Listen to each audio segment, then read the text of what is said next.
मन है वो लिखते हैं, जो बोलते हैं वो करते हैं। तो मन वचन कर्म से अगर कोई एक लिखता है तो दैनिक जागरण लिखता है, ये हम सब लोग लिखना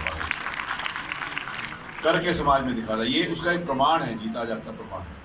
इट इज़ नॉट ओनली कि उन्होंने अखबार में लिख दिया कि इस प्रकार के मेले होने चाहिए, आज उन्होंने ऑर्गेनाइज किया। और ये एक मेला ऑर्गेनाइज नहीं किया, समाज के हर वर्ग के अंतर्गत समाज के बीच में जाकर जिस प्रकार से वो काम करते हैं उसकी जितनी भी प्रशंसा की है। मेरा सौभाग्य है कि मैं जागरण परिवार से पारिवारिक पृष्ठभूमि के साथ जुड़ा हूँ। मेरे पिताजी आदरणीय नरेंद्र मोदी जी के साथ उनके मित्र थे, बचपन में साथ में शाखा जाया करते थे, तो उस नाते से मैं उस परिवार के साथ बहुत जुड़ा हूँ, तो मैंने उसको बहुत नज़दीक के साथ देखा। मेरा सौभाग्य है कि जिस समय भी जागरण का कोई कार्यक्रम होता है तो मेरे मन में व्यस्तता होने के बाद भी मैं मना नहीं कर सकता, इस कारण से मैं आज यहाँ पर इस कार्यक्रम में उपस्थित हूँ। हमारे नौजवान बच्चे यहाँ पर बैठे हुए हैं, जिनका वर्तमान भी है और जिनका भविष्य भी है। मैं एक बात कहना चाहता हूँ कि आज जिस प्रकार से प्रधानमंत्री ने जिस समय कानपुर IIT में आए थे, उन्होंने एक बात कही थी, उसको कोट कर रहा हूँ, कि उन्होंने कहा था कि आज हम देश का 75वां अमृत महोत्सव मना रहे हैं। आज से 25 साल बाद जिस समय देश की शताब्दी वर्ष होगा, तो ये नौजवान जो मेरे सामने बैठे हुए हैं यहाँ से नीचे से लेकर ऊपर तक, जब भारत अपना 100 वर्ष मनाएगा तब आपके उससे ऊपर से काम करने का आपके पास अगले 25 वर्ष हैं काम करने के लिए। वर्ष तो भगवान की कृपा से आप शतायु हो, दीर्घायु हो, स्वस्थ रहें, समाज के प्रति, परिवार के प्रति और समाज के प्रति अपनी जिम्मेदारी को निर्वहन करते रहें, ये अच्छी बात है। लेकिन राष्ट्र में भी आपका, उस रेनबो में आपका कौन सा रंग होगा, इस बात को आप पूछ सकते। हमारे आज हमारी पढ़ाई, हमारे संस्कार, मेरे को याद है कि जैसे भी यहाँ पर आदरणीय विनय पाठक जी ने यहाँ पर कहा है, मेरे बचपन से मित्र हैं, इस नाते से मैं अपने आप को सौभाग्यशाली मानता हूँ। बहुत सारी बातें, एक पिछली बार यूनिवर्सिटी में एक प्रोग्राम था, इन्होंने कही था, मैं इसमें इन्होंने कहा था कि आगे पढ़ने के लिए किसी इंस्टीट्यूट में जाने की आवश्यकता थोड़ी है। आपके पास, हर बच्चे के पास फ़ोन में सब कुछ है, कहते कर लो दुनिया मुट्ठी में, हर चीज़ है। जो भी बच्चे पढ़ना चाहते हैं, जो भी सीखना चाहते हैं, आपके गूगल में आपके पास है। उसकी जानकारी के लिए किसी यूनिवर्सिटी में या किसी ऑडिटोरियम में जाने की आवश्यकता नहीं है कि मैं यहाँ पर खड़ा होकर आपको भाषण दूँ। लेकिन हम उसका उपयोग अपने लिए कितना कर सकते हैं, ये बात महत्वपूर्ण है। हमारे पास फ़ोन है, हमारे पास most of the student they spend their time on Facebooks, Googles. You have to search for your future in that. आप अपने लिए उसमें से क्या ढूंढना चाहते हैं, ये बात मैं यहाँ पर आज आपको बताना चाहता हूँ। हम कभी कभी खड़े हो जाते हैं। मैं एक बार व्यापारियों के उसमें गया, तो व्यापारियों ने कहा कि सरकार हमारे लिए कुछ नहीं कर रही। मैंने कहा सरकार की ये योजना है, आपने पढ़ा? उन्होंने कहा हमने पढ़ा नहीं, हमें सिर्फ बताना है कि हमारे लिए कुछ नहीं कर रही। तो हमारे नौजवान बच्चों को ये बताने की आवश्यकता नहीं पड़ रही कि आप हमारे लिए कुछ नहीं कर रहे। हमारे इन नौजवान बच्चों को ये बताने की जरूरत है कि हमारे बिना आप कुछ नहीं कर सकते। इस स्तर के ऊपर आपको आगे बढ़ने की जरूरत है। You have to be dispensable. आप अपने लिए, अपनी योग्यता में, अपनी मेधा में, अपने टैलेंट में, अपने IQ में आपको स्थान के ऊपर पहुंचने के लोग आपके पीछे आते हैं। ये बहुत महत्वपूर्ण बात है। इसीलिए मैंने कहा ना कि for knowledge sky is the limit. Knowledge के लिए बहुत ज्यादा, जितना भी आप पढ़ लो उतना कम। कभी कभी जिस फील्ड में हम काम करते हैं, यहाँ पर लोग समझते हैं हम तो बहुत अति विद्वान हो गए। अति विद्वान होने के बाद हमारे में तो योग्यता है, ये नहीं। हमारे पास बहुत कुछ सीखना। मैं भी एक इंस्टीट्यूट में गया था, वहाँ पर मैंने पढ़ा। मैं वहाँ पर गया तो वहाँ पर एक टीचर जो वहाँ पर मैनेजमेंट इंस्टीट्यूट के वो ट्रेनर थे, उन्होंने हमारे को बताया। उन्होंने बताया you are working in public life, but what you have to show the people, what do the people expect from you. तो उन्होंने मुझे एक बहुत छोटी सी कहानी बताई। उन्होंने मुझे बताया कि एक बच्चा था, वो बहुत क्रैंकी होता था कि उसके मदर फादर उसकी तरफ ध्यान नहीं देते, बोर होता था। तो उसे वो चिढ़ती थी, माँ बताओ, हर समय रोता रहता है। उसके लिए सब दे, उसको जो चाहिए उसको बताने के लिए। एक दिन उसके माँ ने कहा कि चलो हम तुम्हारे को मेले में ले जाएंगे। मेले में ले जाएंगे तो बच्चा खुश हो। तो मेले में बच्चे को ले जाने के लिए बच्चे का हाथ पकड़ा, उसको मेले में ले गई। तो मेले में उसको दिखा रही, वो देखो वो कितना बढ़िया झूला लगा हुआ है। तो बच्चा रोए चला जा रहा है। होता है देखो वो जादूगर है, बच्चा रो रहा है। उसने कहा देखो वो जोकर है, बच्चा रो रहा है। तो बच्चे का हाथ पकड़ के उसको ले जा रहे। तो बच्चा चुप नहीं हो रहा था। मदर को भी गुस्सा है, मेले में भी ले आई हूँ, जोकर भी दिखा रही हूँ, झूला भी दिखा रही हूँ, दुकान भी दिखा रही हूँ, फिर भी रो रहा है।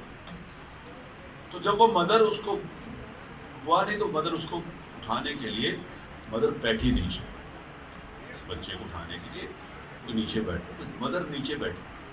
तो जैसे ही वो नीचे बैठी तो उसने अपने बच्चे को देखा, तो उसने कहा ओह माय गॉड। तो फिर ये पूछा कि मदर ने क्यों कहा ओ माय गॉड। आप जैसे बहुत सारे वहां पर विद्वान बच्चे थे, उनसे पूछा क्यों कहा ओ माय गॉड। एक बच्चे ने कहा कि इसलिए कहा ओ माय गॉड कि बच्चा रो रहा होगा, उसको देख के उसको माँ को दिल पसीज गया होगा, इसलिए उसने कहा होगा ओ माय गॉड। तो मैंने कहा this can be one of the reasons.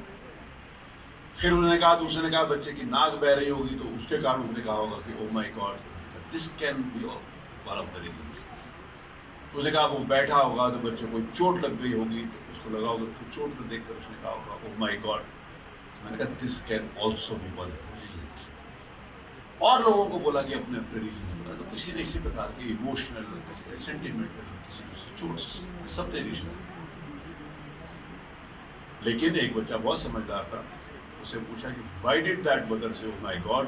उसने कहा कि जब वो माँ बैठी तो उसने देखा कि इस बच्चे को जो मैं दिखाना चाहती हूँ वो नहीं देख पा रहा, ये लोगों के पैर देख रहा है, गंदगी देख रहा है, इसीलिए इसको देख ही नहीं पा रहा। इसलिए तो जब उस बच्चे को उठाकर उसने अपने कंधे के ऊपर बिठाया तो बच्चा खुश हो गया।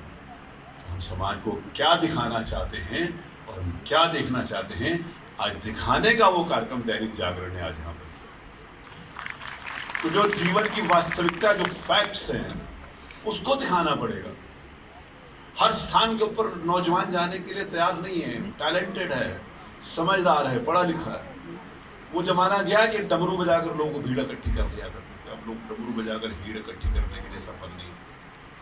अब समाज को कुछ बताना पड़ेगा। यूनिवर्सिटीज को भी, जो यहाँ पर बहुत सारी यूनिवर्सिटी है, महत्वपूर्ण यूनिवर्सिटी जिनका बहुत नाम है, उनको अपनी प्रमाणिकता सिद्ध करनी पड़ेगी।